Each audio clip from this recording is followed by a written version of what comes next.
அதுக்கு பேர் நீங்களே தான்டா அண்ணா திரள் காவடி நிதி. பயிலுங்க. இப்பதான் காலேஜ் ஸ்கூல்ல விட்டு வெளில வந்துட்டு குட்டி குஞ்சா உங்ககிட்டயே 10,000 15,000 அவன் திருடுறானா, அப்ப நாளைக்கு ஆட்சி வந்து நீங்க என்ன பண்ணீங்க? இதோ பாரு, கட்சி வச்சிருக்கவன் அதை பத்தி கவலைப்படலாம். உங்க மானத்தமிழன் கட்சிக்கு எதுக்கு நீங்க கவலைப்படுறீங்க? நான் என்ன கேக்குறேன், எதுக்கு வந்து கட்சிக்கு பொறுப்பு காசு வாங்குறேன்? அதுக்கு சொல்றா, ஏன் இந்த மாதிரி பைலா வச்சிருக்க சொல்லு. கட்சிக்குன்னு ஒரு பைலா இருக்கு, ஓகேவா? அதுதான் திரும்பவும் உங்ககிட்ட சொல்றேன். சொல்ல பைலா முடியாது. எவன்டா எழுதுறது? பைலா எலெக்ஷன் கமிஷன் ஆஃப் இந்தியா எழுதுதா? எல்லா இல்ல கட்சிக்கும் இந்த தனியா அணில் பைலா தர்பரி இருக்கு. பய- ஃபர்ஸ்ட் நாம் இல்ல இந்த தமிழர் கட்சிக்கு அணில் பைலா த- இருக்கா? நீங்க கேள்றா, அது அணில் நாம் தமிழர் தர்பரி கட்சிக்கு அணில் பைலா பய- இருக்கா? அதை சொல்லு. நான் இத்தனை கேட்ட வருஷமா கேள்வி கட்சி நடத்துறீங்களே. இல்ல இல்ல இல்ல இல்ல அவன் கேக்குற கேள்வி பதில் சொல்லுங்க. நம்ம கேக்குறதுக்கு இப்ப அவன் பதில் சொல்லணும். தப்புன்னு நாம் தமிழ்ல நீ குதிக்க தேவையில்ல, செருப்பு பிஞ்சுற நாய. இப்ப நீ சொல்ற உன் கட்சி பைலா எவன் எழுதுனான்னு இப்ப சொல்ற. புசியானந்தா இல்லனா புசிக்கு புசியா சொல்லு. மானத்தமிழன் சுரிநாய் எழுதான். சொல்றா. அதான் மானத்தமிழன் சுரிநாயன் ஒருத்தன், சீமான் ஒருத்தன் இருக்கான்ல, அவன் தான் எழுதுறான். உங்க கூட பாத்தீங்களா? சேர்ந்தா எனக்கு அப்படிதான் வருது. பாருங்க.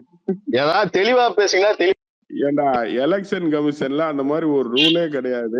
பைலா எழுதிட்டு கட்சிக்குன்னு பைலா ஒண்ணு இருக்கியா? ஃபர்ஸ்ட் அதை படிங்க. படிச்சு இருக்கட்டும்டா. டேய் இரு அதுக்கு பேர் தான்டா திரள் நிதி. அறிவு கட்ட முண்டம். அத திரள் நிதி கட்சியின் வளர்ச்சி நிதின்னு தான்டா வாங்குறது திரள் நிதி. அறிவு கட்ட முண்டம். இப்ப திரள் கட்சி நிதிக்கு கட்சி வெக்கமே நிதிக்கும் இல்லாம வித்தியாசம் தெரியல. ஏண்டா வெக்கம் கட்ட நாயே, அந்த பைலால ஒண்ணுதான் திரள் நிதியும். இருடா இரு உண்மை வெளில வந்தோடனே கதறாத.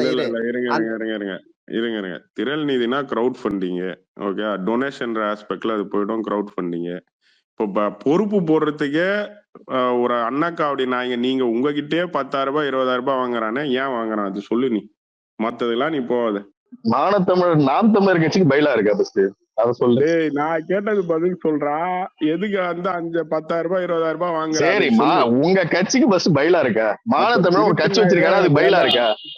கேட்ட கேள்வி பதில் சொல்றேன். அதான் சொல்றேன், கட்சிக்குன்னு தனியா ஒரு பைலா இருக்கு. நாம் தமிழர் கட்சிக்கு பைலா இருக்கா? நான் கேட்ட கேள்வி என்னன்னா, நாம் தமிழர் கட்சிக்கு பைலா இருக்கா?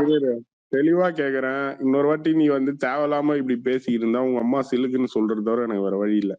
இப்போ உங்க கட்சியில இப்ப காசு வாங்குறதுக்கு பைலா இருக்குன்னு சொல்றேன். இந்த பைலா எழுதுன திருட்டுனா யாருன்னு நான் இப்ப கேக்குறேன், நீ சொல்லு. இந்த மாதிரி பேசுனா அப்புறம் உனக்கு என்னடா பதில் சொல்லி நான் என்னடா பண்ண போறேன்? அப்ப உங்களுக்கு தெரியலன்னா உங்க அம்மா இதெல்லாம் அரசியலாடா? ஃபர்ஸ்ட் மானத்தமிழ் தான் சொல்லி கொடுத்தானா உனக்கு?